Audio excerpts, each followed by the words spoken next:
Segunda parte do relato.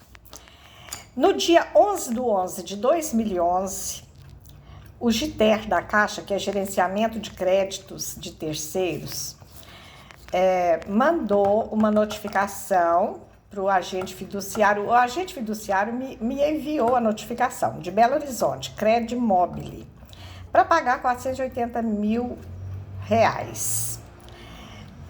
O documento trazia credor originário IGEA, data do contrato mútuo hipotecado, 13 de abril de 2003. Quando eu vi aquilo, eu pensei, são milhares de financiamentos, deve ter sido um erro, um engano, porque o nosso já não tem mais tempo. Inclusive, quando meu marido faleceu, a minha filha ficou uma semana aqui tentando encontrar o advogado nosso da época para pedir para ele pedir baixa da hipoteca lá para fazer o inventário. Foi até que ela foi embora, ela desistiu. Falou, mãe, não encontro esse advogado. Sempre ele estava em audiência, não estava no escritório. Aí depois fui eu. Um dia eu fiquei até 9h30 da noite, sentada lá no banco, lá de fora, ali do lado, onde ele tinha um escritório do lado da Bandeirantes. Eu fiquei lá esperando e ele não apareceu. Aí fui eu na Caixa. Fui eu pedir para liberar, dar baixa lá no cartório para poder seguir com o inventário. Esse foi meu erro, porque eu fiquei aguardando e não tomei. Eu poderia ter ido ao cartório e ter pedido o levantamento daquela hipoteca, não tinha mais valor nenhum. Já fazia 8 anos, 9, que tinha terminado tudo. E eu não fui. Daí, passado quase um mês, por aí, assim, a moça me liga. A senhora recebeu? Eu falei, minha filha, tá tudo errado.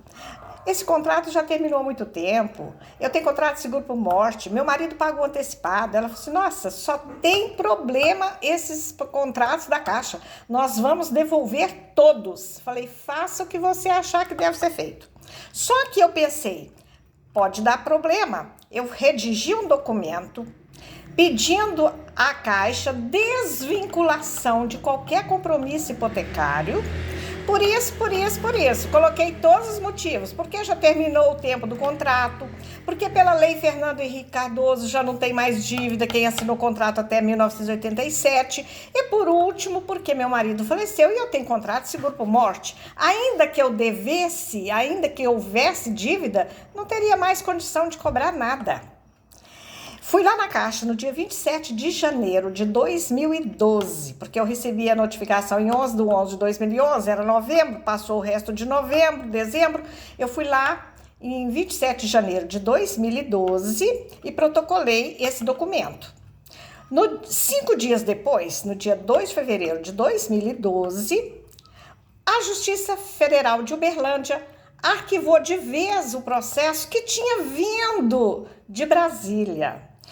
Em junho de 2011, lá em Brasília, o processo andou através do mutirão. O que era apelação? A apelação era para a Caixa não pagar os 3 honorários e a advogada queria majoração do honorário dela. Não era apelação por dívida, não era.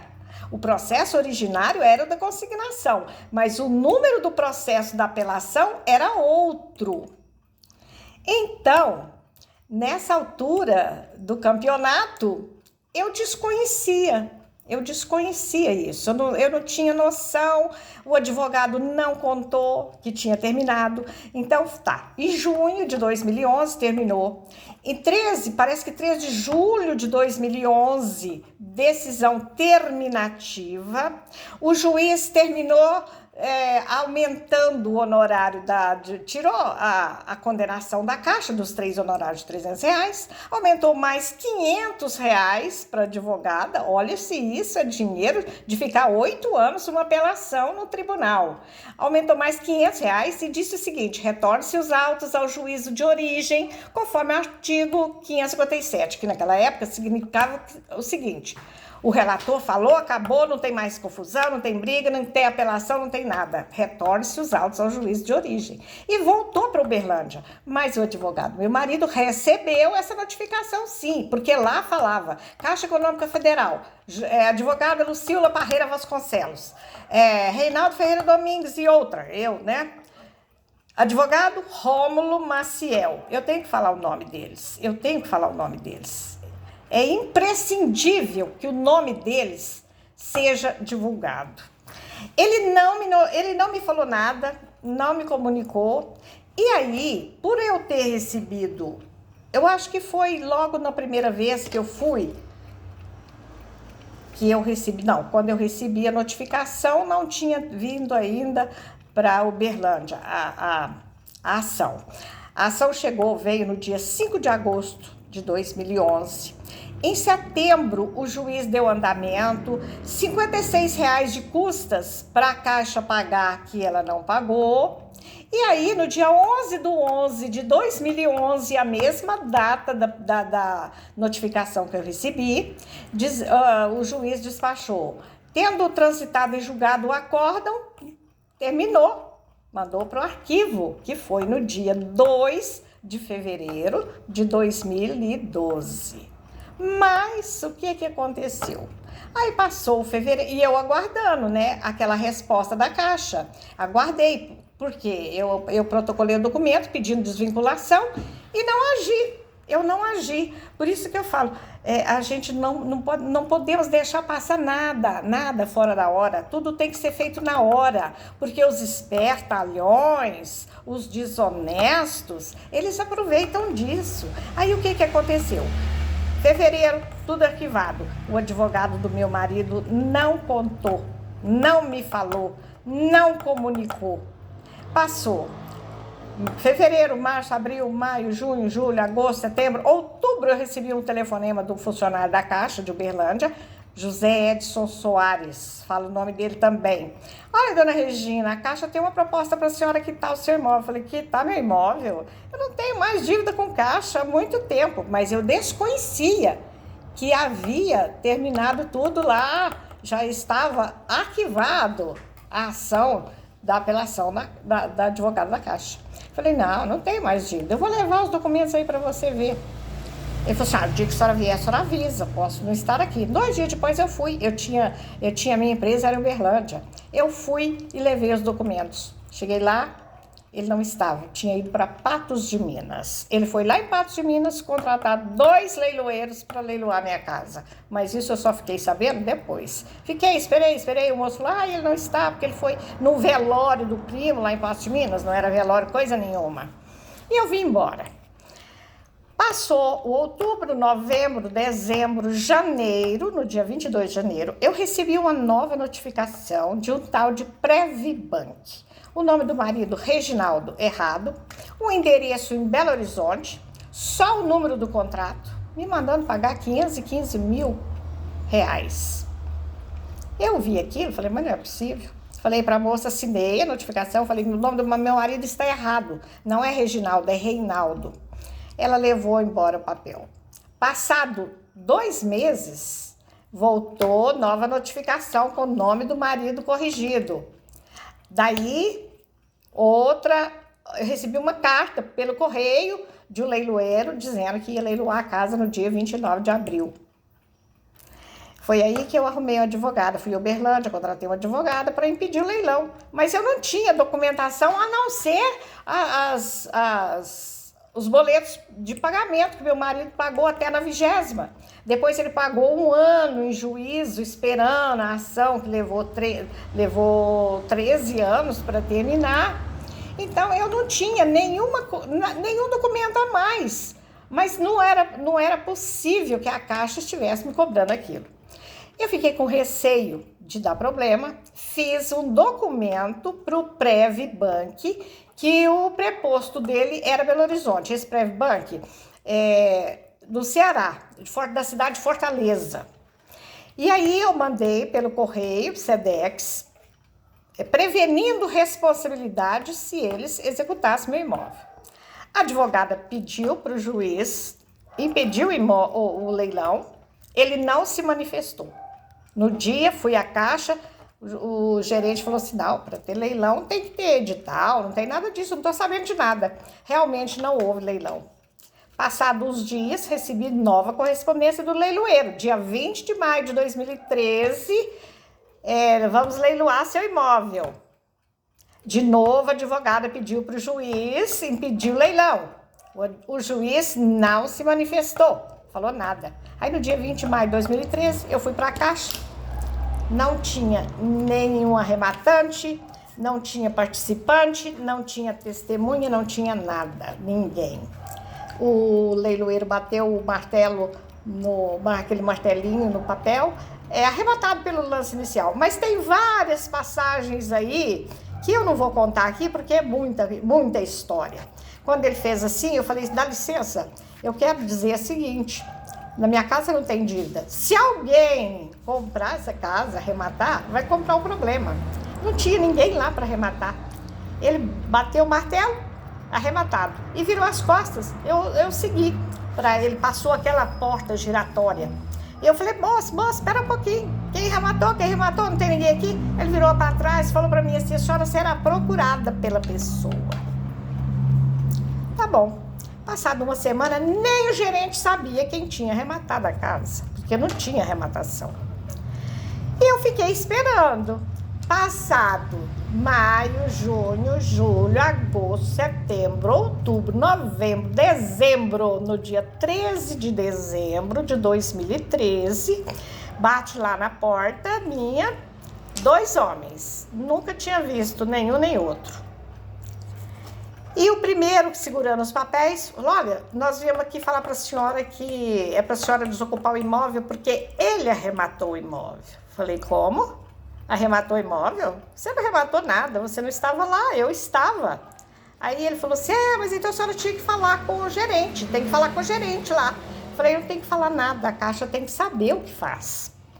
E aí, conversando, eu expliquei, falei, olha, deve ter um erro, um engano. Tentei uma conversa, assim, bem legal com eles.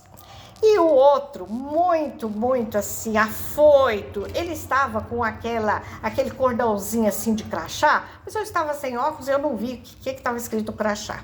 Eu perguntei para ele, você é oficial de justiça? Ele falou assim, não, senhora, eu sou funcionário da Caixa. Eu falei, como é que é seu nome? Ah, não importa. Eu falei, como, não tem nome? Você não tem nome? Chama o João. Mas João era o outro, o que comprou a casa. 2 meses depois do falso leilão, ele foi chamado na Caixa para comprar a casa financiada. O dinheiro que ele comprou a casa não pagava nem a metade do terreno. Ele comprou, deu 30 mil de entrada e financiou em 30 anos 122 mil cruzados. Cruzados, olha, estou com cruzado na cabeça, reais. Só que ele disse para mim depois, não, eu não tenho nada com isso. No dia seguinte do despejo, eu só emprestei meu nome para uma pessoa. Olha que falsidade ideológica, né? Ele comprou no nome dele e da esposa, emprestando o nome para outra pessoa. Essa pessoa provavelmente é o que foi lá com ele, porque ele deu uma procuração para ele fazer o que quisesse da casa. Reformar, vender, alugar, qualquer coisa. Provavelmente foi para ele. Só que eu não desocupei a casa, lógico. Lógico que eu não ia desocupar. Isso foi em dezembro de 2013. Passou dezembro, janeiro, fevereiro, março, abril, maio, junho, julho, agosto. O oficial de justiça chegou na minha casa, bateu palma, foi lá, dia 12 de agosto. Olha, eu tenho uma coisa para falar para a senhora, meio chato, mas é minha profissão. Falei, o que é? Não, a senhora tem lugar para mudar? Falei, como assim? Estou na minha casa. Não, mas quem comprou a casa vai começar a pôr material aqui para reformar. Falei, não vai reformar nada não. Eu tenho ação na justiça, tá discutindo, é erro, é engano da Caixa. Não, nada disso. Eu falei, você veio me notificar? Me dá o papel que eu quero assinar. Ele falou assim, não, senhora, amanhã eu volto. A senhora pode me dar os números do seu telefone? Falei, posso. Dei os números do telefone para ele e foi embora. Aí, o comandante morava de frente à minha casa. Comandante de polícia. Ele chegou, eu fui lá, contei para ele, falei assim, amanhã a senhora vai lá no quartel, lá na sede, né, da polícia, falar com o advogado nosso, ele explica para ele. Cheguei lá, mas a senhora não foi notificada, como é que vai defender? Aí eu falei, realmente não foi, ele não quis me dar o papel para assinar. Aí ele ligou para uma pessoa que coincidentemente é associado no mesmo escritório do advogado, que era do meu marido, meu também, porque eu tenho a procuração que eu assinei junto com meu marido quando a gente deu a responsabilidade dele nos defender com a ação Daí ligou para ele e ele falou, não, eu não estou trabalhando nisso, e liga para um, liga para outro, até que ele encontrou outro, falou assim, esse eu conheço, era amigo do meu marido. E eu fui atrás dele, ele falou assim, olha, minha mulher está doente, eu não posso, eu não estou trabalhando, mas eu vou te indicar uma pessoa. Indicou essa pessoa. Eu fui procurá-lo, sem ser notificado. Ele falou assim, não, mas eu vou lá no fórum, vou pegar a ação, para poder fazer a defesa, eu tenho que pegar. Chegou lá, não permitiram que ele pegasse o processo. Não permitiram. Isso na quarta-feira. À noite, ele me ligou para perguntar se eu pagava uma gorjeta para o oficial. Eu tô contando isso porque essa história tem que acabar. Isso tem que acabar. Se eu pagava uma gorjeta para o oficial esperar uns dias para dar tempo de eu me defender. Olha, é lei. Se não tiver citação, não tem processo. Eu falei, eu pagar gorjeta para oficial de justiça? Você tá brincando comigo, você me conhece. Ele falou assim, não, porque aí ele vai dar tempo, ele não vai notificar a senhora e tal, tal. Eu falei, tá, eu dou. O que ele pedir? Só que eu acabo de pagar e denuncio ele. Aí ele falou assim, não, assim não, assim não. Eu falei, mas eles recebem propina assim? É propina, né? Ele falou assim, claro, todos eles. Ainda falou desse jeito pra mim. Desse jeito. Aí tá, quando foi no dia 19, 7 dias depois, bate na porta lá. Na porta não, lá na grade, né? Na rua. Bateu palmas, eu fui. Ele falou pra mim assim, olha que desaforo. Isso é um desaforo, é um assinte à dignidade de uma cidadã. Ele falou desse jeito para mim. Depois de amanhã, que seria no dia 21, eu estarei aqui com caminhão, chaveiro e polícia para despejar a senhora. Eu falei, você veio me citar? Me dá o papel que eu quero assinar. Não, primeiro a senhora será despejada, depois citada. Tá escrito aqui, ó, pegou o papel, a notificação, e me mostrou e passou o dedo debaixo da frase. Tá escrito aqui, primeiro a senhora será despejada, depois citada. Falei, tá bom. Não me deu o papel, não me deixou assinar. Aí, pensei, e agora? Conversei com o comandante de novo. Ele falou para mim assim, olha, se fosse a senhora, eu ia na mídia. Conta o que tá acontecendo. Falei, mas não adianta. Ninguém fala. Aqui onde eu tava, não adianta ir pra mídia. A mídia não vai divulgar nada disso. Então, eu vou deixar me despejar, depois a Caixa vai ter que se responsabilizar pelo que está fazendo. Aí, quando chegou 2 dias depois, dia 21, eu acordei de manhã com aquele barulho lá na rua, aquele tanto de carro, de gente, oficial de justiça, caminhonete cheia, carregada de caixa de papelão, aquele papel bolinha para embalar minhas coisas, né? E o fulano que tinha ido lá com o outro, todo lá. E aí o comandante saiu da casa dele, atravessou a rua e falou, ninguém põe os pés aí dentro antes de eu ir falar com a juíza. Vamos lá, Regina. Dona Regina, me chama Dona Regina. Entrei no carro da polícia com ele, porque ele morava em frente e ficava um policial noite e dia lá de guarda e ficava até debaixo da árvore ali do lado da minha casa. Nós fomos, ele falou, a senhora espera aqui embaixo. Subiu, foi falar com a excelentíssima juíza. Ela, juiz não volta atrás. Ele falou, mas a senhora não pode pôr a mulher na rua? A senhora não pode tirar ela, jogar ela na rua? Ela falou assim, liga para o advogado deles para arrumar uma casa para ela. Aí o comandante ligou para o advogado que eu tinha tentado contratar para me defender e falou, fala com eles para arrumar. E aí voltamos, o comandante falou para esse, que é o laranja do João, hoje eles levaram um caminhão de carregar areia para tirar meus móveis. Olha que desaforo. É um desaforo. O comandante falou assim, aquele caminhão ali não é caminhão de carregar mudança. Vocês vão trazer um caminhão de carregar mudança. Amanhã vai dar tempo dela embalar as coisas dela todinha para vocês não entrar mexendo nas coisas dela. Amanhã vocês voltam. Daí quando eu olhei, que eu vi o cara lá que falou para mim que chamava João, tudo. Foi aí que eu vi que era ele. Falei, é você que esteve aqui aquele dia, né? Tal. E ele todo, né? Porque ele se arvorava no direito de ser o dono da casa. Olha, Dizer do vexame, da vergonha, do desespero de ser despejada, não tem palavras, mas foi muito pior do que isso. Eu vou interromper aqui, depois eu venho no terceiro vídeo para dar seguimento.